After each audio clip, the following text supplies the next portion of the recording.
Every single time you send an email or stream a movie or, make a bank transfer, you're counting on this unsung hero of the internet. It's this digital delivery service that's just always working in the background. And today, we're going to pull back the curtain and see exactly what it is. We're talking about the transport layer. So, let's start with a big question. Think about it for a second. The internet. It's kind of like the Wild West, right? It is a massive, totally chaotic network of networks. And your data? It gets chopped up into little packets that can get lost, they can get corrupted, they might show up late, or even arrive completely out of order. So, how in the world, in the middle of all that mess, does your critical email or that huge file transfer arrive perfectly without a single error every single time? How does that even work?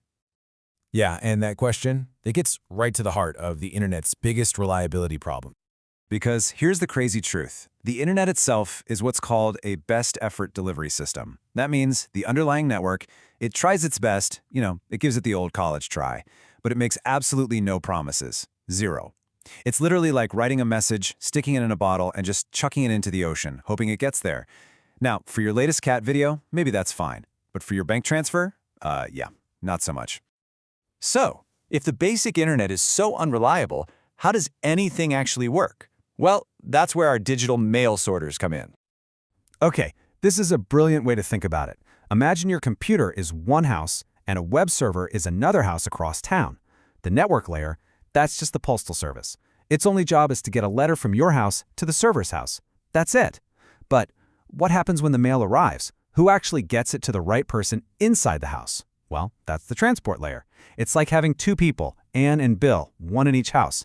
They grab the mail from the front door and make sure it gets to the right kid, or in this case, the right application.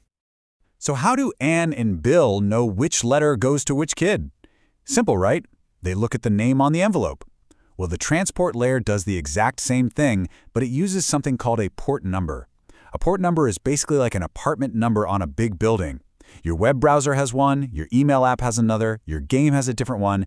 It's that final little piece of the address that says, hey, this data is for Chrome and not for, say, your online game.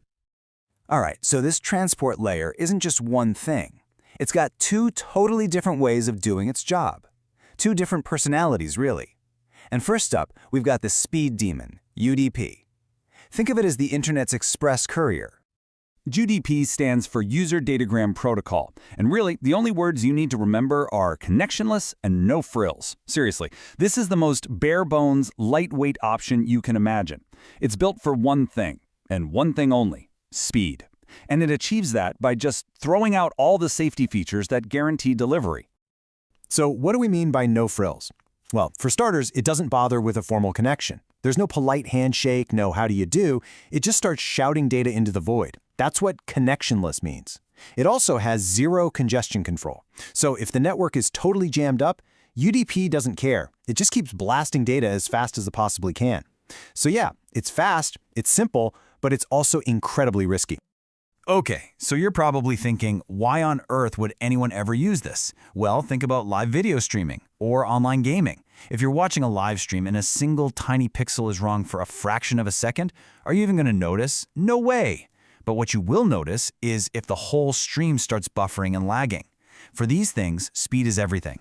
It's way better to just miss a tiny piece of data and keep going than to stop and wait for it to be sent again. Here, speed is king.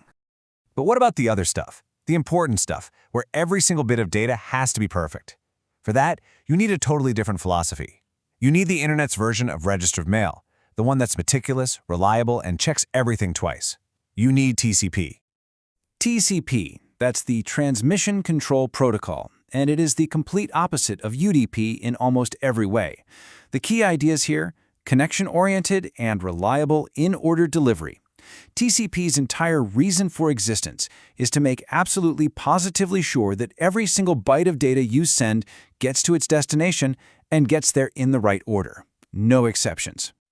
And to pull this off, TCP has a whole bag of tricks. First, it puts a sequence number on every single packet, like page numbers in a book, so they can all be put back in the right order. Then, as the receiver gets each packet, it sends back a little message called an acknowledgement, or an AK, basically saying, yep, got that one. If the sender doesn't get an AK back in time, it just assumes the packet got lost and sends it again. It's brilliant. And none of this even starts until after a very formal introduction. This is what's called the three-way handshake. It's like a little digital conversation. Step 1, your computer sends a message called a SYN, which is basically it knocking on the server's door and saying, "Hey, you there? I'd like to open a connection." Step 2, the server replies with a SYN/ACK, which means, "Yep, I'm here and I hear you. I'm ready."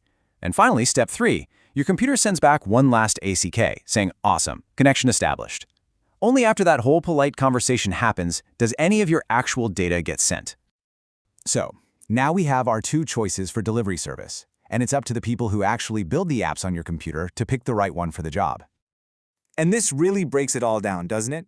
You've got UDP, our express courier. It's unreliable, yeah, but it's super fast with very little overhead. Perfect for streaming, gaming, stuff where you can afford to lose a little bit of data. And then you have TCP, our registered mail. It is rock-solid reliable, but that comes with more overhead, making it a little slower. It's the only choice for things like your email, web pages, and file transfers. Basically, anything where losing even a single bit of data is a complete disaster. It's not about which one is better, it's about picking the right tool for the task at hand. And that right there, that's the real genius of this system. It's not that there's one perfect protocol that does everything. The genius is in having the choice between two highly specialized ones. It gives developers the flexibility to decide exactly what matters more for their application: pure, raw speed or absolute guaranteed reliability. But it makes you wonder, right? TCP and UDP have been the workhorses of the internet for decades, and they've done an amazing job. But now, we're heading into a future of immersive virtual reality and billions upon billions of tiny Internet of Things devices. Are these two tools we've talked about still going to be enough? Or are we on the verge of needing a completely new way to deliver our data? A third option? It's a huge question and something to think about as the internet keeps changing right under our feet.